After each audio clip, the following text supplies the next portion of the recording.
Global star Ram Charan, man of masses NTR fan following గురించి ప్రత్యేకంగా చెప్పాల్సిన అవసరం లేదు. ఈ ఇద్దరు కలిసి RRR సినిమాలో నటించిన సంగతి తెలిసిందే. ఈ సినిమా బాక్స్ ఆఫీస్ దగ్గర భారీ విజయాన్ని అందుకుంది. ఏకంగా ఆస్కార్ అవార్డు తెచ్చిపెట్టింది. ఇప్పటికీ కూడా నాటు మూత మోగుతూనే ఉంటుంది. కానీ ఈ మధ్య ఎన్టీఆర్ చరణ్ కలిసిన సందర్భాలు చాలా తక్కువ. ఈ ఇద్దరి మధ్య మంచి ఫ్రెండ్షిప్ ఉంది. దీంతో RRR ప్రమోషన్ సమయంలో ఇద్దరు చేసిన రచ్చ అంతా ఇంత కాదు. కానీ ఈ సినిమా విషయంలో మెగా, నందమూరి అభిమానులు కాస్త గట్టిగానే వాదించుకుంటున్నారు. ప్రతి విషయంలోనూ సోషల్ మీడియాలో టార్గెట్ చేసుకున్నారు. కానీ ఎన్టీఆర్ చరణ్ బాండింగ్ మాత్రం అలాగే ఉంది. RRR తర్వాత చాలా రోజులకు మరోసారి ఈ ఇద్దరు ఒకే వేదికపై కనిపించి సందడి చేశారు.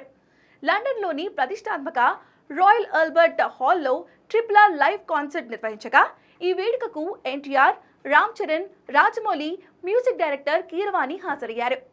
ఈ సందర్భంగా ఎన్టీఆర్, రామ్ చరణ్ ఫ్యాన్స్ ను ఫుల్ ఖుషి చేశారు. ఈ ఇద్దరి మధ్య ఉన్న బాండింగ్ ఎలాంటిదో మరోసారి బయటపడింది.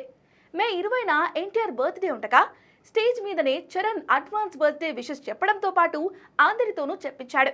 అది కూడా ఎన్టీఆర్ కు ముద్దు పెట్టి మరీ హగ్ ఇచ్చాడు. దీనికి సంబంధించిన వీడియోలు సోషల్ మీడియాలో వైరల్ అవుతున్నాయి. దీంతో ఇది కదా బాండింగ్ అంటే, ఇది కదా ఫ్రెండ్షిప్ అంటే, ఇది కదా కావాల్సింది అంటూ ఫ్యాన్స్ తో పాటు నెటిజన్లు కూడా కామెంట్స్ చేస్తున్నారు.